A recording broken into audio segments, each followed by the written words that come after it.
Hello everyone, this is প্লাবন। আজকে আমরা শিখবো যে কিভাবে লিটারেচার এবং লিঙ্গুইস্টিক্স অথবা ল্যাঙ্গুয়েজের কোশ্চেনের আনসার করতে হয় এক্সামে, এবং তার সাথে শিখবো যে কিভাবে নোট বানাইতে হয় কিংবা এক্সামের আগে রিসার্চ করতে হয়, কিভাবে আপনি আপনার ম্যানুস্ক্রিপ্টটাকে আরো সুন্দরভাবে রিপ্রেজেন্ট করতে পারেন এবং ভালো একটা মার্ক পাইতে পারেন। সো মূলত আজকের ভিডিওটা সেই সব প্রাইভেট ইউনিভার্সিটি স্টুডেন্টদের জন্য যারা ইংলিশ ডিপার্টমেন্টে পড়ে এবং সিজিপিএ নিয়ে সাফার করতেছে। জাস্ট এক্সাম আর কুইজ প্রেজেন্টেশন এটা ওটা দিতে সেমিস্টার চলে যায়, বাট তারা আসলে প্রপারলি জানেন যে কিভাবে লিখতে হয়। আপনি ইউটিউবে হয়তো সার্চ করতে পারেন, কিন্তু এই রিলেটেড আপনি সেরকম কোনো ভিডিও পাবেন না। সো এখানে একটা গ্যাপ আছে, এই গ্যাপটা নিয়ে কাজ করতেছি। ইভেন আপনি চ্যাটজিপিটি কাজ করলেও আপনি সেইভাবে কোনো আনসার পাবেন না যেটা আপনাকে হেল্প করবে যে কিভাবে রাইটিংয়ে আপনার হেল্প হয়।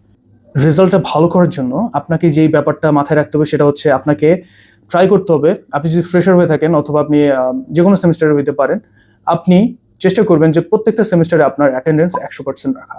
শুধু 100% রাখলেই হবে না, আপনাকে মনোযোগ দিয়ে ক্লাসটা করতে হবে। গল্প গুজব ফান সবকিছুই হবে ইউনিভার্সিটি লাইফে। আপনি সারা বছর পড়বেন না, এক্সামের আগের রাতেই পড়বেন, এটা সবাই জানে।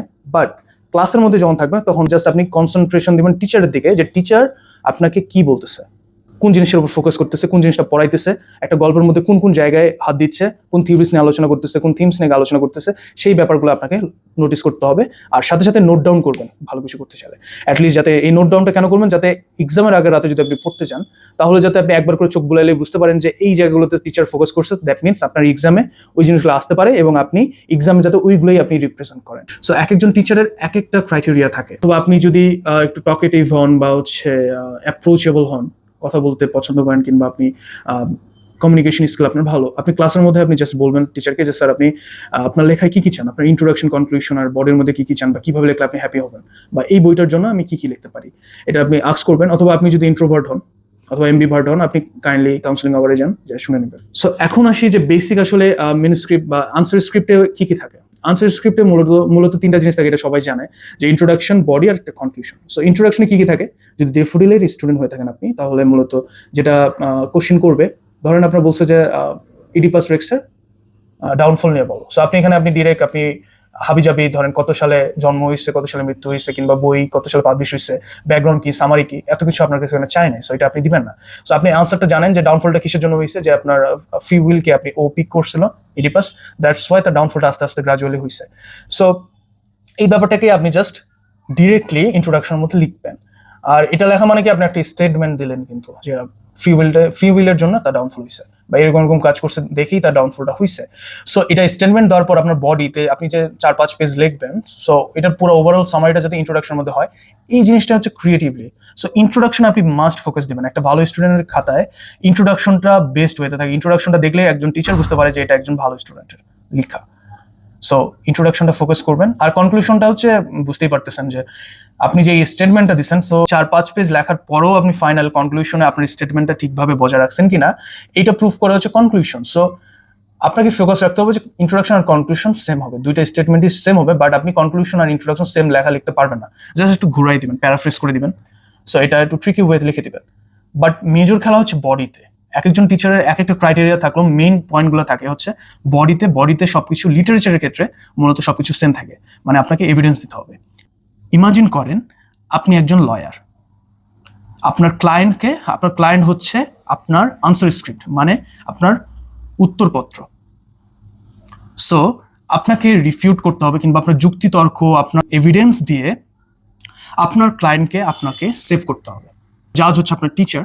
সো ক্লায়েন্টকে সেভ করার জন্য আপনাকে কি করতে হবে, আপনাকে এভিডেন্স কালেক্ট করতে হবে। সো পুরো মেইন খেলাটাই হচ্ছে মার্ক পাওয়ার লিটারেচারে এভিডেন্স কালেকশনের উপর, কতটা আপনি এভিডেন্স দিতে পারতেছেন।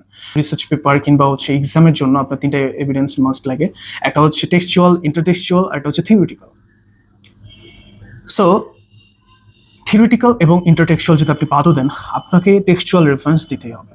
এখন আপনাকে এক্সামে চাইছে যে ধরেন ওথেলো এবং মেকবেথের কম্পারেটিভ অ্যানালাইসিস চাইছে। সো আপনি কিন্তু এখানে ডিরেক্ট দুটো বইয়ের সামারিটা লিখে দিতে পারবেন না, যে লিখে দিয়ে আপনি বলতে পারবেন না যে জাস্ট এটা এখানে এই বই এখানে এটা বলছে, এটার সাথে এটা সিমিলারিটিস আছে, ডিসিমিলারিটিস আছে, কিংবা কন্ট্রাস্ট আছে, এটা বলে দিলে কিন্তু আপনি মার্ক পাবেন না। কম্পারেটিভ অ্যানালাইসিসের ক্ষেত্রে আপনাকে টেক্সচুয়াল এভিডেন্স অবভিয়াসলি দিতেই হবে দুইটা বই থেকে কানেক্ট করার জন্য। সো অনেকে হয়তো মিথ একটা থাকে, কিংবা একটা রিউমার আছে যে ইংলিশ ডিপার্টমেন্টে জাস্ট লিখে দিলে মার্ক দেয়, একটা প্যারাগ্রাফের মতো লিখে দিলে, নিজের মতো কিছু লিখে দিলেই হয়ে যায়। আসলে এরকম না, ক্রিটিক্যাল অ্যানালাইসিসের পার্টটাই অন্যরকম। যারা ইংলিশ ডিপার্টমেন্টে পড়ে তারা হয়তো জানে। সো এই ক্ষেত্রে আপনাকে কি করতে হবে, টেক্সচুয়াল রেফারেন্স দিলেন, টেক্সচুয়াল রেফারেন্স তো বুঝতে পারতেছেন যে আপনি কোনো একটা কোটেশন নিয়ে আসলেন, কোনো একটা স্পিচ নিয়ে আসলেন, একটা ধরেন একটা ক্যারেক্টার আছে যে স্পিচ বলছে, এই স্পিচটার উপর বেসড করে আপনি একটা স্টেটমেন্ট দিলেন যে তার ক্যারেক্টার এরকম কিংবা তার মেন্টালিটি এরকম, সে এরকম কিছু করতে পারে, টেক্সচুয়াল রেফারেন্স নিয়ে আসলেন। বাট টেক্সচুয়াল রেফারেন্সের ক্ষেত্রে আপনার পয়েমের ক্ষেত্রে ইজি, আপনি যে কোনো লাইন ইজিলি মনে রাখতে পারেন, ইজিলি একটা লাইন অথবা সিম্বলিজম দিয়ে দিতে পারেন। নোবেলের ক্ষেত্রে একটু টাফ হয়ে যায় লাইনগুলো মনে রাখা, বাট মনে রাখলে তো আপনি ভালো মার্ক কি পাবেন। বাট লাইন যদি মনে না থাকে তাহলে আপনি ওটাকে জাস্ট প্যারাফ্রেজ করে দিবেন অথবা হিউম্যানাইজ করে দিবেন, যেভাবে এটা আপনার উপর করে আপনি গুছায় সুন্দর করে লিখে দিবেন।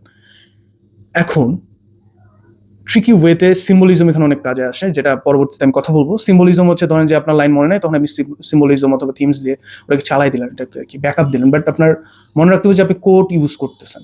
সো কোটেশন ইউজ করার ক্ষেত্রে আপনার টেক্সচুয়াল রেফারেন্সটা যদি আমি বাদ রাখি, টেক্সচুয়াল রেফারেন্সকে আবার আমি স্ট্রং পয়েন্ট একটা আপনি দিতে পারেন, অথবা আপনার ওয়েট কিভাবে বাড়াবেন, আপনার লেখা ডেপথ ইনডেপথ কিভাবে করবেন, সেটার জন্য আপনি থিওরিজ অ্যাড করবেন। থিওরিটিক্যাল এভিডেন্স আর টেক্সচুয়াল এভিডেন্স আপনি মনে রাখবেন যে দুইটা হচ্ছে কম্বাইন্ড, দুইটা অতপ্রতভাবে ইন্টারকানেক্টেড।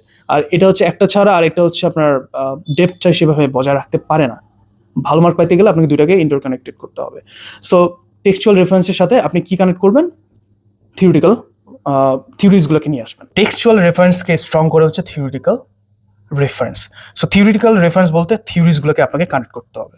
সো ফর ইনস্ট্যান্স যদি আমরা কোনো এক্সাম্পল হিসেবে দেখি, ধরেন ওয়েটিং ফর গোডো, এটা একটা প্লে যেখানে হচ্ছে দুইটা প্রধান চরিত্র আছে, ভ্লাদিমির আর একজন হচ্ছে স্ট্রাগন।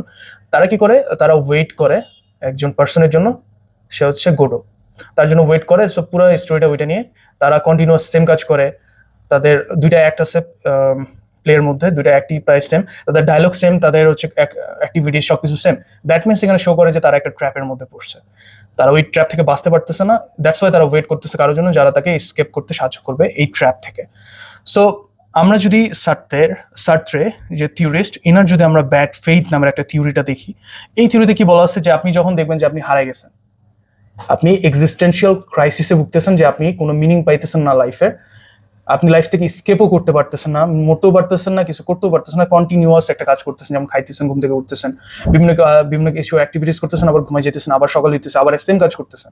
সো এইরকম এক্সিস্টেন্সিয়াল ক্রাইসিসগুলো যখন হইতেছে, তখন কি করতেছে তখন এরকম টাইপের ব্যক্তিরা কি করে, কারোর জন্য ওয়েট করতেছে যে কোনো ইন্ডিভিজুয়াল ফোর্স, ভিজিবল অথবা ইনভিজিবল ফোর্স এসে তাকে উদ্ধার করবে, তাকে রক্ষা করবে, সেভ করবে, অথবা একটা মিনিং দিবে লাইফে। সো এই পুরো থিওরিটাই হচ্ছে আপনার ব্যাড ফেথ। সো আপনি কিন্তু যখন ওয়েটিং ফর গোডোতে কিন্তু সেম, তারা মিনিং খুঁজে পাচ্ছে না, তারা স্কেপও করতে পারতেছে না, ইভেন দুজন যখন সুইসাইড করতে যাচ্ছে সুইসাইডও করতে পারতেছে না। দ্যাট মিনস তারা ওয়েট করতেছে কারোর জন্য যে তাকে আসে সেভ করবে। তো আপনি কিন্তু দুইটা থিওরি প্লাস হচ্ছে টেক্সট, দুইটাকে ইন্টারকানেক্টেড করতেছেন। সো বুঝতেছেন যে থিওরিগুলো কিন্তু মূলত আপনার টেক্সচুয়াল রেফারেন্সের সাথে যাবে, প্রত্যেকটার সাথে যাবে, আপনি থিওরিগুলো একটু ঘাটাঘাটি করলেই বুঝতে পারবেন। সো এইভাবে ইন্টারকানেক্টেড করবেন। দ্যাট মিনস আপনি আপনার যে স্টেটমেন্টটা দিচ্ছেন, এই স্টেটমেন্টটাকে আপনি জাস্টিফাই করতেছেন কিসের সাথে, থিওরিজগুলো কি, এটা কিন্তু এক্সপেরিমেন্টাল হাইপোথিসিস, এই জিনিসগুলোকে আপনি সুন্দর করে কানেক্ট করতে পারতেছেন। দ্যাট মিনস আপনি এটা প্রুভ করতেছেন যে আপনার স্টেটমেন্টটাও জাস্টিফাই। বুঝতেছেন মেকানিজমটা, বুঝতেছেন? এখন আপনি চলে আসেন হচ্ছে ইন্টারটেক্সচুয়াল, আপনার লেখাটাকে আরো সমৃদ্ধ কিভাবে করতে পারেন, যে আপনি কিভাবে বুঝাতে পারেন যে আপনি আরো পড়ালেখা করছেন। আপনি আরেকটা সোর্স কিংবা আরেকটা বই হইতে পারে, আর্টিকেল হইতে পারে, রিসার্চ পেপার হইতে পারে, এনিথিং, আরেকটা সোর্স থেকে ওটাকে আপনি আপনার যে টেক্সট আছে এই টেক্সটটাকে কানেক্ট করতেছেন। ইন্টারটেক্সচুয়াল রেফারেন্স হচ্ছে যে আপনি আরেকটা বইকে আপনার বইয়ের সাথে কানেক্ট করতেছেন, কম্পারিজন করতেছেন, বা সিমিলারিটিসটাকে আপনি ইন্টারকানেক্টেড করতেছেন। সো আপনি যদি আউটসাইডার পড়ে থাকেন, তাহলে আপনি এখানে বুঝতে পারবেন যে মিয়ারসো নামের একজন পার্সন আছে যে খুবই ফ্রাস্ট্রেটেড এবং এলিয়েনেটেড। সোশ্যাল নর্মগুলো আছে, কালচার, এগুলোকে সে মানে না, সে তার মতো লাইফটাকে লিড করে, ঠিক আছে? সো এই বইটাকে আপনি আরেকটা কোনো সোর্সের সাথে কিভাবে কানেক্ট করবেন, যেমন সিমিলার একটা পয়েম আছে যেটা হচ্ছে love song by G Alfred Prufrock. So এখানেও কিন্তু আরেকজন প্রুফক নামের পার্সন আছে যে হচ্ছে মিডল এজড এবং সেও সোসাইটি থেকে এলিয়েনেটেড, সোশ্যাল নর্মগুলো থেকে এলিয়েনেটেড, কালচার থেকে এলিয়েনেটেড। সো আপনি কিন্তু এই দুটাকে কম্বাইন করতে পারতেছেন। সো এটা আপনার লেখার মানটাকে আরো ডেভেলপ করবে। সো আপনি টিচাররা, একজন টিচারের লেখা একরকম হইতেই পারে, বাট সব টিচাররাই কিন্তু আপনার কাছে এভিডেন্স চাবে, যে এভিডেন্সগুলো আপনি এই তিনভাবে দিবেন লেখার মধ্যে, যেটা আপনার লেখার মানকে উন্নত করবে। এখন যদি লিঙ্গুইস্টিকের কথা আসি, লিঙ্গুইস্টিকে আসলে কি চায়? লিঙ্গুইস্টিকে আসলে সেরকম কিছু না, যারা ভালো মতো লেখে ফ্যাক্টগুলো তারা ভালোই মার্ক পায়। কারণ এটা হচ্ছে কি, আমরা লিটারেচারে কি আপনার ইন্টারপ্রিটেশন চাই, আপনি কি ভাবেন, আপনার স্টেটমেন্টটা চাই, আপনি জাস্টিফাই করেন। বাট লিঙ্গুইস্টিকের ক্ষেত্রে আপনার জাস্টিফিকেশন চায় না, কারণ এগুলো সবকিছু প্রুভেন, সবকিছু এক্সপেরিমেন্টাল। এখন একটা আপনি কিভাবে কথা বলেন, এই অর্গানগুলো নিয়ে কাজ করছে, এগুলো তো প্রুভেন। এটা আপনি আর কিভাবে ক্রিয়েটিভ কিছু দেখাবেন? যদি ক্রিয়েটিভ কিছু করতে হয় তাহলে আপনাকে রিসার্চ করতে হবে, রিসার্চ পেপার বানাইতে হবে। সো এটাকে আপনি প্রুভেন, দ্যাট মিনস এগুলো ফ্যাক্টগুলোকে আপনি জাস্ট আলোচনা করবেন আপনার লেখায়। বাট এখানে একটা ট্রিক আছে যে আপনি কিভাবে ভালো করবেন। হাজারটা রিসার্চ পেপার আছে প্রত্যেকটা টপিকের উপর। ধরেন আপনি শিশুদের হচ্ছে কিভাবে কথা বলা শুরু করে, ধরেন এটার উপরে আপনি হাজারটা রিসার্চ পেপার পাবেন গুগল স্কলারে। গুগল স্কলার হচ্ছে এখানে আপনি সব ধরনের রিসার্চ আর্টিকেল পাবেন, অথবা আপনি গুগলে সার্চ করতে পারেন, আপনি এখানে অনেকগুলো আর্টিকেল পাবেন, অ্যানালাইসিস পাবেন, এবং এক্সপেরিমেন্ট অথবা এক্সপেরিমেন্টাল ওয়ার্ক অথবা আপনি ধরেন হাইপোথিসিস পেয়ে যাবেন। সো এগুলো সার্চ করে আপনি কালেক্ট করবেন। যখন আপনি লিখবেন, লেখার ক্ষেত্রে আপনি যখন এভিডেন্স দেবেন, এখানে ইন্টারটেক্সচুয়াল রেফারেন্স হিসেবে আপনি ওই রিসার্চ পেপারের যে হচ্ছে রিসার্চ করছে তার নামটা দিবেন, অথরের নামটা দিবেন, প্লাস সে কি অ্যানালাইসিস করছে সেগুলোকে আপনি নিয়ে আসলেন এবং ফ্যাক্টের সাথে কানেক্ট করবেন। ঠিক আছে? সো এটা গেল ইন্টারটেক্সচুয়াল রেফারেন্সটা চলে আসলো। এরপর আপনি গুগল স্কলার্সেও যদি আপনি রিসার্চ পেপার অথবা আর্টিকেল খুঁজে পাচ্ছেন না, যেহেতু পাবেন, যদি আপনি না পান বাই এনি চান্স, তাহলে আপনি কি করবেন, বিভিন্ন বই আছে, বইও যদি আপনার না হয় তাহলে আপনি একটা সুন্দর কাজ করবেন, আপনি একটা এআই ইউজ করবেন। সেটা হচ্ছে পারপ্লেক্সিটি এআই। পারপ্লেক্সিটিকে বলবেন জাস্ট যে আমাকে এই টপিকের উপর 20টা রিসার্চ পেপার দেন, যেটা ফ্রি অ্যাক্সেস আছে। সো ওখান থেকে আপনি পাওয়ার পর আপনি ওইগুলো ঘাটাঘাটি করবেন এবং দেখবেন যে আপনার স্টেটমেন্টের সাথে কিংবা হচ্ছে আপনি যে ফ্যাক্টগুলো পড়তেছেন ওগুলোর সাথে কানেক্টেড কিনা। ইভেন আপনি নাম উল্লেখ করে আপনি বলবেন যে এগুলোর সাথেও সিমিলারিটিস আছে। সো এই রিসার্চাররাও এবার রিসার্চ করছে এই ফ্যাক্টের উপর, দ্যাটস ওয়াই আপনার হচ্ছে দুইটা ফ্যাক্ট কি কম্বাইনলি কাজ করতেছে। বা আপনার কি রিসার্চ পেপারে দেখতেছেন যে এই রিসার্চ পেপারগুলো আপনার ফ্যাক্টের সাথে যাচ্ছে। ধরেন ক্রাশনের থিওরির সাথে আরো 10 জন এগ্রি করছে। সো আপনি জাস্টিফিকেশন দিতে পারতেছেন, এই 10 জনের নামটা আপনি কিন্তু মেনশন করতে পারতেছেন যে হ্যাঁ তারা ওইগুলো বলছে, সো এটা অনেক জাস্টিফাইড। সো এইভাবে আপনি জাস্টিফিকেশন দিবেন ইন্টারটেক্সচুয়াল রেফারেন্সের মাধ্যমে। সো এই গেল সোর্স। আরেকটা কাজ করে হচ্ছে ল্যাঙ্গুয়েজের ক্ষেত্রে, আরেকটা আমরা কাজ করি সেটা হচ্ছে যে যত পারি আমরা রিয়েল লাইফ এক্সাম্পল দেওয়ার চেষ্টা করি। যেহেতু আপনি বাংলাদেশে আছেন, সো আপনি যদি বলেন যে প্রোনাউন্সিয়েশন নিয়ে কিংবা হচ্ছে স্পিকিং নিয়ে বা কমিউনিকেশন নিয়ে, ধরেন যে একটা বাচ্চা কিভাবে কমিউনিকেশন করে, সোসাইটিতে কিভাবে স্টার্ট করে, এটা নিয়ে যদি আপনি কাজ করতে চান তাহলে আপনি বাংলাদেশি রেফারেন্স আনবেন, বাংলাদেশি কনটেক্সটে কিভাবে আমরা কথা বলি এই ব্যাপারগুলোকে নিয়ে আসার চেষ্টা করবেন। তাহলে দেখবেন যে আপনার লেখাটার মানটা অনেক বৃদ্ধি পায়। সো আপনি এক্সামের আগে রিসার্চের জন্য আসলে আপনি কি করতে পারেন? সো আপনি একটা ওয়ার্ড ফাইল ক্রিয়েট করবেন MS ওয়ার্ডে, যেখানে গিয়ে আপনি কয়েকটা সাব হেডিংস দিবেন। আপনি যেই বইয়ের উপর ধরেন আপনি রিসার্চ করতে যাচ্ছেন, সাব হেডিং দিলেন, প্রথমে টাইটেল দিলেন ওই বইয়ের নামটা, তারপর হচ্ছে সাব হেডিংস দিবেন। প্রথম হেডিংসটাই থাকবে হচ্ছে সামারি অ্যান্ড অ্যানালাইসিস, তারপর কিছুটা গ্যাপ দিবেন, গ্যাপ দেওয়ার পর চলে আসবে সিম্বলিজম দিবেন আরেকটা হেডিংস, সিম্বলিজমের পর আরও কয়েকটা হেডিংস দিবেন, যেমন মোটিভস, থিমস, অ্যান্ড লাস্টে হচ্ছে আপনার কোটেশনস। সো বেসিক্যালি আপনি 3 ধরনের ওয়েবসাইট ইউজ করবেন গুগল থেকে সোর্স ডাটা কালেকশনের জন্য। আর আপনার 4 বছর যেই বইগুলো পড়ানো হবে ডেফোডিল কিংবা আদার্স ইউনিভার্সিটিতে বাংলাদেশের, আপনি সবগুলো টেক্সট আপনি গুগলে পেয়ে যাবেন, অ্যানালাইসিসগুলো পেয়ে যাবেন। তো আপনি 3টা ওয়েবসাইট ফলো করবেন। First one is Coursera. Coursera অনেকগুলো টেক্সট নাও পাইতে পারেন, যদি না পান তাহলে সেকেন্ড অপশনটা হচ্ছে স্পার্ক নোটস, তারপর হচ্ছে লিটচার্ট। আপনি 3টা ইউজ করবেন, বাট হচ্ছে বেশি ইউনিভার্সিটি থেকে শুরু করে কিংবা গ্লোবালি সবচেয়ে বেশি প্রায়োরিটাইজ পায় হচ্ছে এমন ওয়েবসাইট হচ্ছে কোর্সিরো। দেখবেন যে ডেফোডিলে যদি পড়ে থাকেন তাহলে দেখবেন যে অনেক টিচার, সিনিয়র টিচার দেখবেন যে কোর্সিরো এর স্লাইডগুলো ইউজ করে, কারণ এটা অনেক ইনডেপথফুল হয়। আর যে টিচারগুলো এগুলো অ্যানালাইসিস করে ওরা তারা সেই স্ট্যান্ডার্ডটা ফলো করে অ্যানালাইসিসে। সো কোর্সিরো, তারপর স্পার্ক নোটস, তারপর লিটচার্ট। সো প্রথমে আপনি ওই যে গ্যাপগুলো রাখছেন ওয়ার্ড ফাইলের, ওগুলোকে ফিল আপ করার জন্য, যেমন সামারি প্লাস অ্যানালাইসিসের জন্য আপনি চলে যাবেন লিটচার্ট। আমি যেটা পছন্দ করি, যদি আপনার কাছে বেশি সময় থাকে বা ধরেন আপনার এক্সাম আরও 1 মাস পর আছে, আপনি এখন থেকে পড়া শুরু করছেন, তাহলে আপনি লিটচার্টটা ফলো করবেন। কারণ লিটচার্ট আমার ভালো লাগে কেন, লিটচার্টের মধ্যে আপনার প্রত্যেকটা ধরেন একটা চ্যাপ্টার 1 দেওয়া আছে, চ্যাপ্টার 1-এ দেখবেন যে 10-12টা পেজ আছে, 10-12টা পেজের ধরেন একটা প্যারা করে ওরা দিয়ে থাকে, এবং একটা প্যারা ধরেন একটা পেজের একটা প্যারা ওখানে সামারাইজ করা আছে। সো ওই প্যারার পাশেই আবার হচ্ছে আপনার ক্রিটিক্যাল অ্যানালাইসিসটা দেওয়া আছে। সো আপনি বুঝতে পারতেছেন যে এখানে যদি কোশ্চিন আসে তাহলে কিভাবে আসতে পারে, কিংবা এটাকে আপনি কিভাবে অ্যানালাইসিস করতে পারেন। সো লিটচার্টটা আপনি পড়ার সাথে সাথে আপনি অ্যানালাইসিসটাও দেখতে পারতেছেন। বাট স্পার্ক নোটসটা কি, এটাতে প্রবলেমটা কি, স্পার্ক নোটসে ঝামেলাটা হয় যে এখানে পুরো ধরেন যে চ্যাপ্টার 1 দেওয়া আছে, পুরাটা সামারি করা, তারপর পুরাটা অ্যানালাইসিস করা।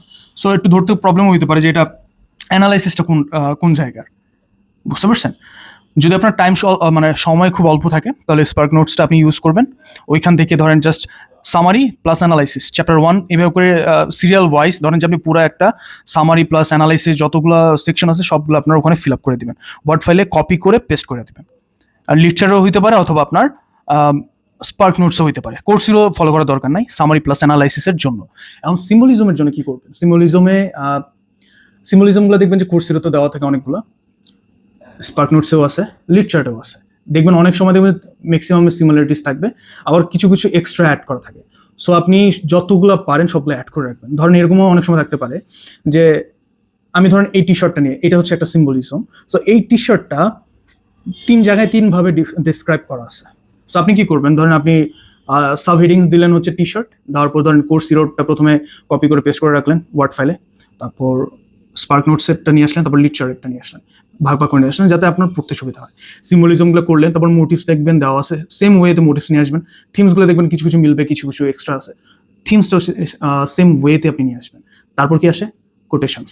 লিড চার্টের মধ্যে কোটেশনগুলো দেখবেন কয়েকটা এক্সপ্লেন করা আছে, বাকিগুলো সব লক করা থাকে, কারণ হচ্ছে পেইড ওদেরটা সাবস্ক্রিপশন কিনতে হয়। সো আপনার সাবস্ক্রিপশন কেনার দরকার নেই, আপনার পে করার দরকার নেই। আপনি জাস্ট কোটেশনগুলোকে কপি করে ওই কোটেশনের সেকশনে সিরিয়াল ওয়াইজ 1 2 3 4 করে আপনি লিখে রাখবেন, যতগুলো হয় সবগুলো রাখবেন।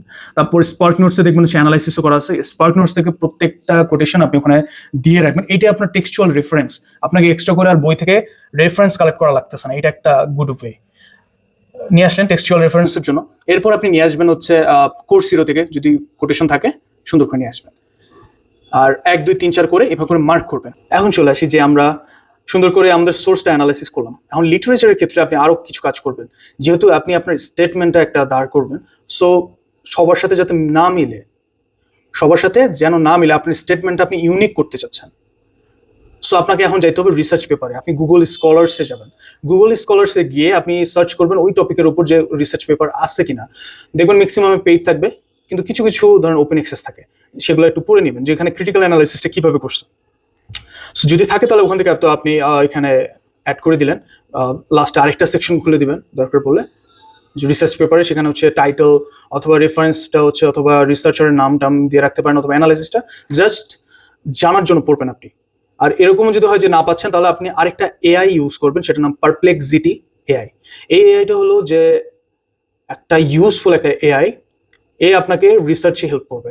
আপনি যে কোনো আর্টিকেল একে আপনি জাস্ট বলবেন যে আমাকে 10টা আর্টিকেল বের করে দাও অথবা 20টা আর্টিকেল দাও, যেটা ওপেন অ্যাক্সেস অথবা হচ্ছে আমি দেখতে পারবো ভিতরে ঢুকে, অথবা ডাউনলোড করতে পারবো।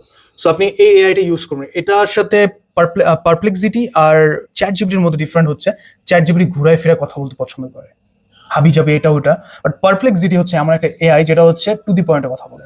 আর এটা হচ্ছে রিসার্চের জন্য অথবা রিসার্চ পেপার খোঁজার জন্য এটা অনেক হেল্পফুল। সো এটা কাজ করবেন। এরপরে চলে আসি যে আপনি চ্যাট জিপিটি কিভাবে ইউজ করবেন, আপনার লেখাপড়ার ক্ষেত্রে চ্যাট জিপিটি কিভাবে ইউজ করবেন।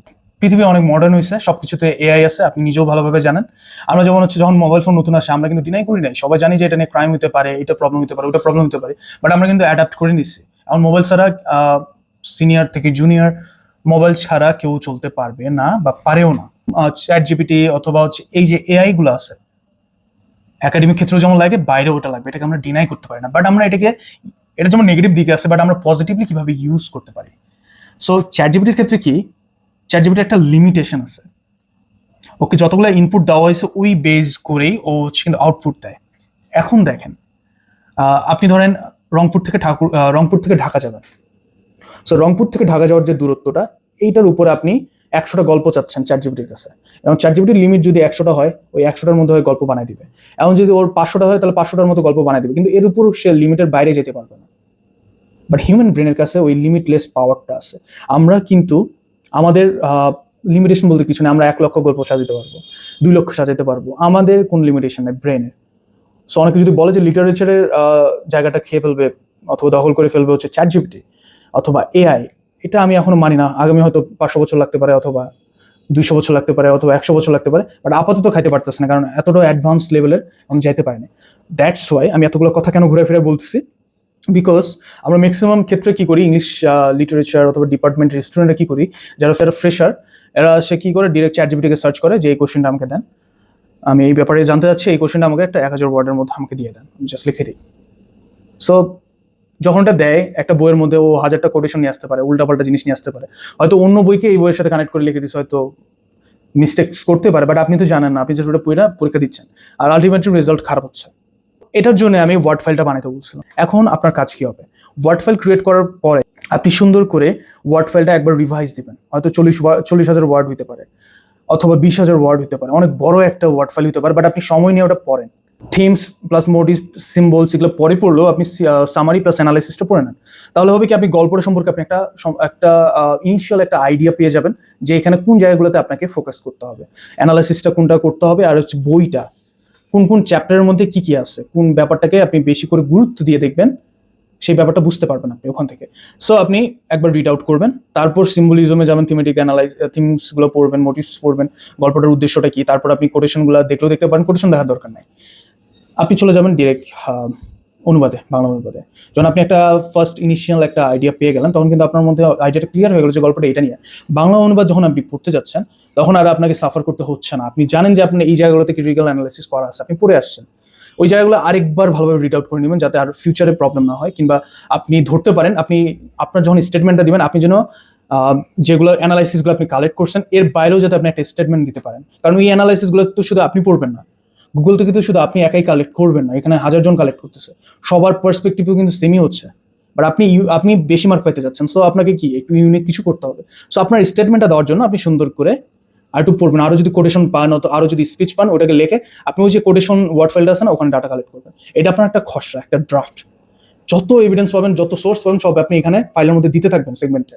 অথবা আপনার মনে হচ্ছে যে এটা কিছু সিম্বলাইজ করতেছে, হয়তো একটা ভায়োলিন একটা সিম্বলাইজ করতেছে, হয়তো এই টি শার্টটা একটা সিম্বলাইজ করতেছে, হয়তো বইটা সিম্বলাইজ করতেছে, সেগুলোকে আপনি আপনার মতো করে নিয়ে আসেন। যেহেতু আপনার কাছে সাবস্ক্রিপশন কেনার মতো টাকা নাই, আপনি বাঙালি, সো আপনি কি করবেন, ওয়ার্ড ফাইলটা দিয়ে রাখবেন, কারণ এখানে 40,000 ওয়ার্ড হলেও চ্যাটজিপিটি পড়তে পারবে ফাইলের মধ্যে। চ্যাটজিপিটিকে যদি আপনি কিছু অর্ডার করেন, আপনি যে টেক্সট ধরেন 40,000 ওয়ার্ড সে পড়তে পারবে না, সে পড়বে না, ও নেবেই না, ও লিমিটের বাইরে।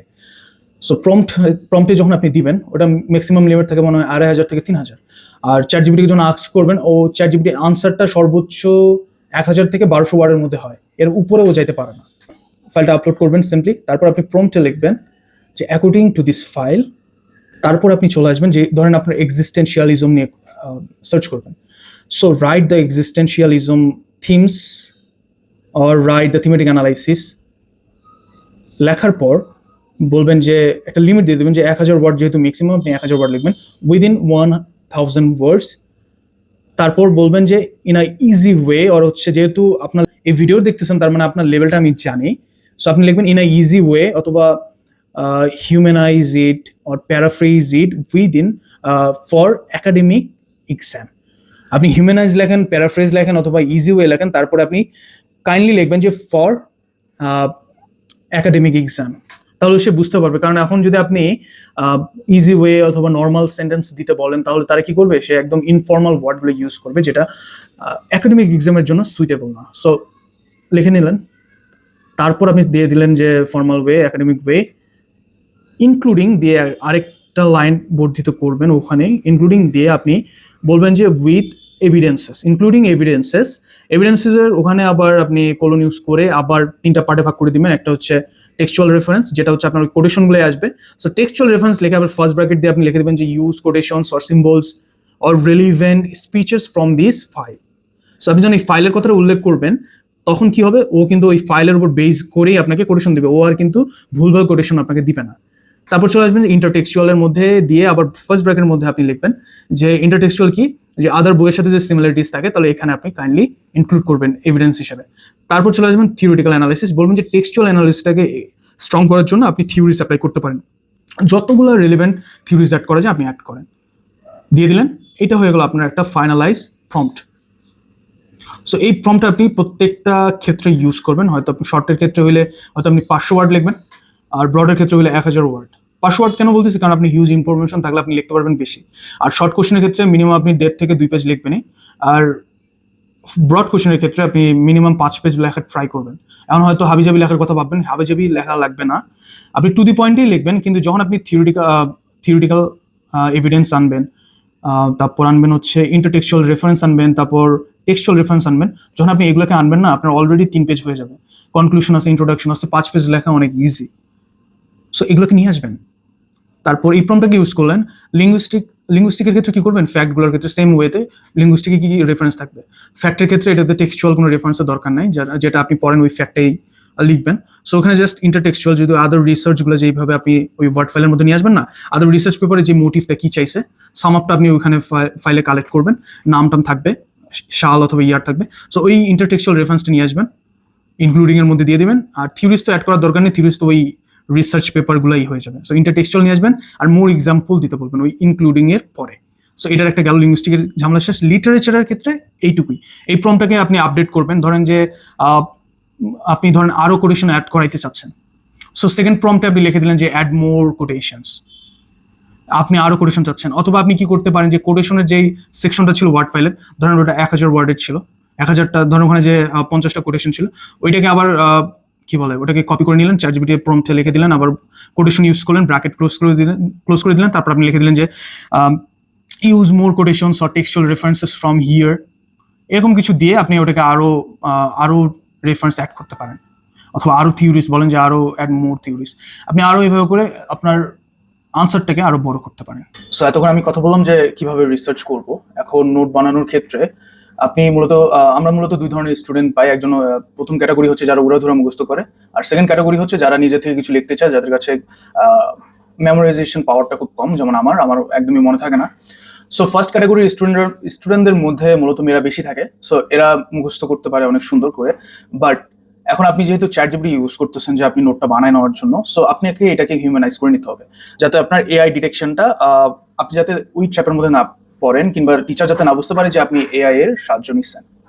সো কিছু কিছু ওয়ার্ড আছে, যেমন হচ্ছে চ্যাটজিপিটি যেটা বেশি ইউজ করে, যেমন ইলাস্ট্রেট, এক্সপ্লোর, তারপর সিক্স, আরো কি আছে এন্ডিওভা, এই টাইপের বেশ কিছু ওয়ার্ড আছে যেগুলো বারবার চ্যাটজিপিটি ইউজ করে। সো টিচাররা যদি দেখে ইজিলি বুঝতে পারে। প্লাস হচ্ছে চ্যাটজিপিটি একটু কমপ্লেক্স সেন্টেন্স কিংবা এমন সেন্টেন্স ইউজ করে যেগুলো আসলে হিউম্যান বেশি ইউজ করে না।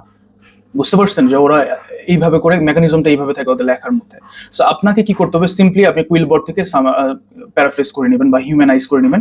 যদিও হিউম্যানাইজ করতে হচ্ছে ওদের সাবস্ক্রিপশন লাগে, যদি আপনার কাছে সাবস্ক্রিপশন না থাকে তাহলে আপনি কাইন্ডলি একটা কাজ করবেন, সেটা হচ্ছে আপনি নিজের মতো করে ওয়ার্ডগুলোকে চেঞ্জ করে দিবেন। প্লাস সেন্টেন্সগুলোকে আপনি যে কোনো কিছু ইউজ করতে পারেন, কিংবা চ্যাটজিপিটিকেই বলতে পারেন যে হিউম্যানাইজ করে দেন। তারপর আপনি কি করবেন, ওই টেক্সটটা যে হিউম্যানাইজ করে দিচ্ছেন সেখান থেকে আরেকবার আপনি কি করবেন, ওই ওয়ার্ডসগুলোকে নিজে চেঞ্জ করে দিবেন, ভার্বগুলোকে আপনি চেঞ্জ করে দিবেন, দিয়ে একটা প্রপার নোট তৈরি করবেন, যেটার ফলে আপনি মুখস্থ করতে পারেন।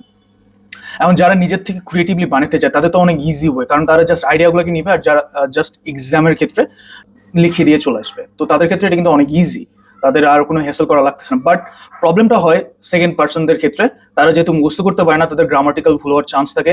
সেকেন্ডলি হচ্ছে তাদের হচ্ছে বানান ভুল হয়, হ্যাঁ, তারপর হচ্ছে সেন্টেন্স এরর থাকে, এরকম অনেকগুলো ভুল করতে থাকে।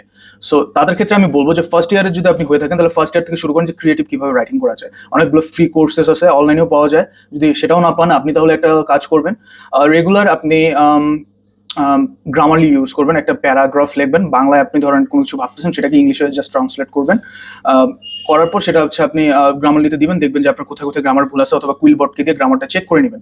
আপনি ফলগুলো ধরতে পারলেন, তারপর আপনি ওই জায়গাগুলোতে হাত দিবেন যে আপনার এই জায়গাগুলোতে ভুল আছে। আর গ্রামার ঠিক করার জন্য মূলত পার্টস অফ স্পিচ, টেন্স, তারপর হচ্ছে কন্ডিশনাল, আর্টিকেল, তারপর sentence error, right form of verb, এই জিনিসগুলো আপনি পড়ে ফেলেন। প্লাস সেন্টেন্সের স্ট্রাকচারগুলো, কমপ্লেক্স সেন্টেন্সটা একটু ভালোভাবে জোর দিয়ে পড়বেন, যেটা আপনি ইউজ করবেন আপনার এক্সামের খাতায় যখন আপনি কিছু বানাবেন, বা আপনি ধরেন এক্সামে ভুলে গেছেন, এখন আপনাকে তো বানাইতে হবে, লিখতে হবে এভিডেন্স নিয়ে। ওই সময় আপনি যাতে আটকে না যান সেজন্য হচ্ছে গ্রামার আর হচ্ছে গ্রামারের দিকে একটু বেশি ফোকাস দিবেন। সো আমার একটা রিসার্চ পেপার আছে গ্রামারলির উপর, ওইখানে আমি একটা এক্সপেরিমেন্ট করছি যে 30 দিনের মধ্যে স্টুডেন্টরা কিভাবে যদি 30 থেকে 1 ঘন্টার মতো ইউজ করে গ্রামারলি রেগুলার, তাহলে তাদের রাইটিংটা কিভাবে ইমপ্রুভমেন্ট হয়। সো ক্রিয়েটিভ রাইটিং এর ক্ষেত্রে আপনি গ্রামারলি অথবা কুইলবোর্ডটা আপনি 30 দিনের একটা চ্যালেঞ্জ নিয়ে ইউজ করবেন। নিজের মতো করে প্যারাগ্রাফ লিখবেন, 200 থেকে 300, 400, 500 নিজেরা লিখবেন। লেখার পর আপনি গ্রামারটা চেক করে নেবেন এবং ভুলগুলোকে আইডেন্টিফাই করবেন, তারপর ওই জিনিসগুলোকে স্পেসিফিক ভাবে আপনি পড়া শুরু করবেন।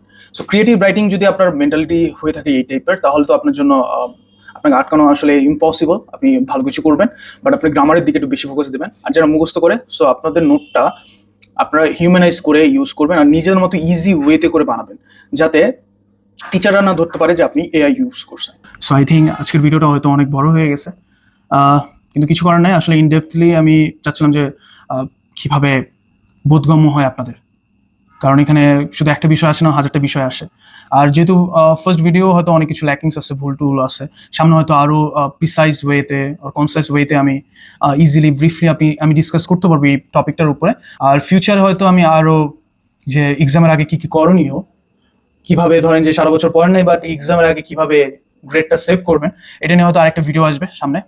ইউটিউবে যদি আপনি সার্চ করেন তাহলে আপনি দেখবেন যে ক্রিটিক্যাল অ্যানালাইসিস নামে কোনো বইয়ে আপনি ক্রিটিক্যাল অ্যানালাইসিস পাবেন না। জাস্ট ওরা কি করছে, বাংলায় ট্রান্সলেট করে দেয়, সামারাইজ করে দেয়, এইটুকুই করে, but critical analysis in depth থাকে না, যেটা আপনার ক্লাসরুমে ইউনিভার্সিটি লেভেলে আপনি পাবেন।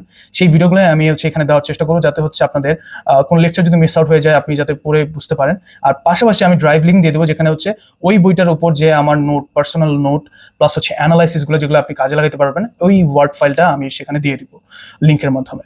আর প্লাস ক্লাসের মধ্যে একদম ইন ডেপথ যেই জায়গাগুলোতে আপনার ফোকাস দিতে হবে। সো একাডেমিক মানে সেমিস্টার শুরু হওয়ার আগেই ভিডিওটা দেখে নেবেন, যাতে করে যখন ক্লাসে টিচার ক্লাস নেবে যাতে আপনি পয়েন্টগুলো ধরতে পারেন এবং কোশ্চেন করতে পারেন, শিখতে পারেন, সেটার জন্য আপনি ভিডিওগুলো দেখবেন। সো ইন ফিউচার এরকম আসবে। আর কমেন্টে জাস্ট জানাবেন যে কেমন কি আরো করা যায়, সামনে কোন টপিকের উপর ভিডিও বানানো যায়। সো দেখা যাচ্ছে পরের ভিডিওতে।